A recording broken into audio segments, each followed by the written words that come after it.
우리의 신앙, 이 믿음은 나 자신만을 위한, 우리만을 위한 것이 아니죠. 나 한 사람이 잘 살아간다는 것은 더 나아가서 나를 통해 다른 사람들도 잘 살아가도록, 곧 하나님 앞에서 정말 최선을 다해 살아가고 믿음을 갖고 살아가고 하나님을 정말 사랑하며 살아가도록 돕는 것, 이런 영향력을 끼치는 것이 바로 저와 여러분이 이 땅에 존재하고 있는 이유입니다. 곧 우리가 복음이신 예수님 믿고 나를 통해 우리를 통해 다른 사람도 복음이신 예수님을 믿고 하나님 만날 수 있도록, 하나님 그렇게 우리를 복의 통로로, 복으로 우리를 삼아 주셨다고 믿습니다. 오늘도 복의 하나님, 복의 근원 되신 하나님이 우리를 이 땅 가운데 이 하루를 살아가게 또 허락하셨는데, 기회를 주셨는데, 오늘도 이 하루를 잘 승리하며 살아가십시다. 아멘. 오늘은 2018년 12월 14일 금요일입니다. 오늘 우리에게 주시는 말씀은 역대하 30장 1절부터 12절입니다. 이제 히스기야가 점점 이 개혁을 감행하는데 이제 6월절을 지키는 준비를 합니다. 참으로 감사하고 감격되는 그런 순간인데, 이 6월절을 지키게 하기 위해서 히스기야 한 일은 뭐냐면, 남유다 왕이지만 온 이스라엘에게 이 일을 알립니다. 즉 남유다만이 아닌 에브라임과 온 이스라엘과 므낫세에 편지를 보내고 또 사람을 보내서 함께 6월절 제사에 동참하도록 알리는 그런 역할을 하죠. 그래서 오늘 메시지는 지금 6월절이라는 이 제사, 곧 예배에 관한 메시지이면서 동시에 다른 사람도 그 예배에 동참시키는 복음, 선교에 관한 메시지이기도 합니다. 자, 6월절이 어떤 것입니까? 출애굽 당시 애굽에 하나님이 10번째 일으킨 재앙, 장자를 다 죽이는 재앙인데, 그때 이 죽지 않도록 하기 위한 방법을 주신 것은 어린 양의 그 피를 문설주와 문지방에 바르고 그 안에 들어가 있으면 산다라고 말씀하셨죠. 패스오버, 유월, 이것이 6월절의 기원입니다. 이것은 예수 그리스도의 십자가 사건으로 완성됐죠. 즉 예수님 믿으면 죄로 인한 죽음을 면할 수 있다라는 복음 메시지입니다. 이 6월절 제사를 한동안 못 지켰습니다.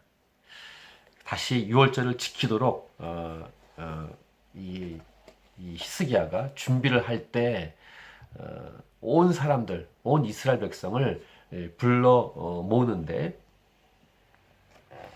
6절 보면 보발꾼들을 보내죠. 그래서 온 이스라엘과 유다에 두루 다니며 전하게 합니다. 그때 이렇게 고백합니다. 7절 보시면, 너희 조상들과 너희 형제같이 하지 말라. 그들은 그의 조상들이 하나님 여호와께 범죄하였으므로 여호와께서 멸망하도록 버려두신 것을 너희가 똑똑히 보는 바니라. 이렇게 분명히 말해주고 권면합니다. 그런즉 너희 조상들같이 목을 곧게 하지 말고 여호와께 돌아와 영원히 거룩하게 하신 전에 들어가서 너희 하나님 여호와를 섬겨 그의 진노가 너희에게서 떠나게 하라. 너희가 만일 여호와께 돌아오면 너희 형제들과 너희 자녀가 사로잡은 자들에게서 자비를 입어 다시 이 땅으로 돌아오리라. 너희 하나님 여호와는 은혜로우시고 자비하신지라. 너희가 그에게로 돌아오면 그의 얼굴을 너희에게서 돌이키지 아니하시리라 하였더라. 이렇게 정말 이 간절한 이 메시지, 이 중요한 메시지를 모두가 들을 수 있도록 합니다. 즉 선교적 메시지를 우리에게 주고 있는 것인데, 반응은 여러 가지가 올 수 있죠. 10절 보시면 조롱하며 비웃는 사람들이 있었고요. 11절 보면 스스로 겸손한 마음으로 예루살렘에 이른 사람들도 있었습니다. 중요한 것은 이 내용을 전하는 것이 중요합니다. 즉 우리가 이 땅을 살아가는데 복음을 전하는 것이 중요합니다. 결과는 우리가 어떻게 할 수가 없습니다. 우리는 최선을 다해 복음을 증거하고 그 들은 사람들의 반응은, 결과는 우리가 다 알 수 없죠. 중요한 것, 말씀드린 대로 이 복음을 간절하게 증거하는 우리의 사명을 다하는 것이 중요합니다.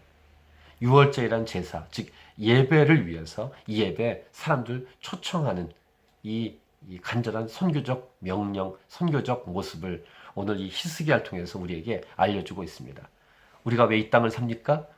복음 믿고 복음을 증거하기 위해서. 복음을 왜 믿어야 됩니까? 하나님을 예배할 수 있기 때문입니다. 죄로 인해서 예배할 수 없는 우리가 이제 십자가의 피, 예수님의 피로 그 죄가 해결되고 다시 하나님께 나아가 하나님을 예배할 수 있는 이 복음을, 우리가 믿은 복음을 다른 사람도 증거하는 것. 사람들의 반응은 다양할 수 있다라는 것입니다. 때를 얻든지 못 얻든지 하나님 말씀을 증거하라고 사도 바울은 말하고 있는데, 오늘도 이 하루 때를 얻든지 못 얻든지 만나는 모든 사람들에게 복음을 증거하고 권면하고 알리는 그런 통로로 하나님께 영광 올려드리는, 하나님의 기쁨이 되는 삶을 살아가십시다. 아멘.